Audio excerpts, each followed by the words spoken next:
പോകുന്ന സ്ഥലത്തെ പറ്റിയിട്ട് ചെറിയൊരു ഐഡിയ എപ്പോഴും ഉണ്ടാവാറുണ്ട്. പക്ഷെ അങ്ങനെ യാതൊരുവിധ ഐഡിയ ഇല്ലാതെ ഞങ്ങൾ എത്തിപ്പെട്ട സ്ഥലമാണ് വാദി അൽഷാബ്.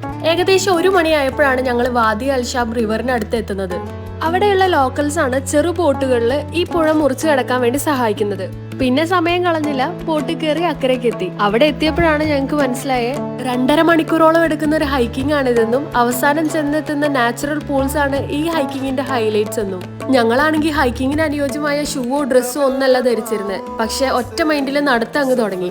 ആദ്യത്തെ 1 കിലോമീറ്റർ നിരപ്പായ പാതയായിരുന്നു. അവിടെ ഈന്തപ്പനയും വാഴയും പേരറിയാത്ത മറ്റെന്തൊക്കെയോ കൃഷി ചെയ്തിട്ടുണ്ട്. പക്ഷെ പിന്നീട് ഹൈക്കിംഗ് പാതയുടെ രീതി അങ്ങ് മാറി. ചെറുതും വലുതുമായ പാറക്കെട്ടുകളും ചെറിയ അരുവികളും കൊക്ക പോലെയുള്ള സ്ഥലങ്ങളും എന്നെക്കാളും വലുപ്പമുള്ള ഉരുളൻ കല്ലുകളെല്ലാം തരണം ചെയ്തിട്ടാണ് പിന്നെ ഹൈക്കിംഗ് തുടർന്നത്.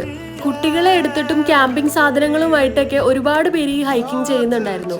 ചുറ്റും മലനിരകളും നാച്ചുറൽ പൂൾസ് ഒക്കെ ആയിട്ട് നല്ല വ്യൂ ആയിരുന്നു മൊത്തത്തില്. ഹൈക്കിംഗ് കംപ്ലീറ്റ് ചെയ്തെങ്കിലും അത്ര ക്ഷീണമൊന്നും തോന്നിയില്ല. മുൻവിധികളൊന്നും ഇല്ലാണ്ട് എത്തിയോണ്ടാവാം നന്നായിട്ട് എൻജോയ് ചെയ്യുകയും ചെയ്തു. വേറെ ഏതൊരു പ്ലാനറ്റിൽ പോയൊരു ഫീലിംഗ് കിട്ടി.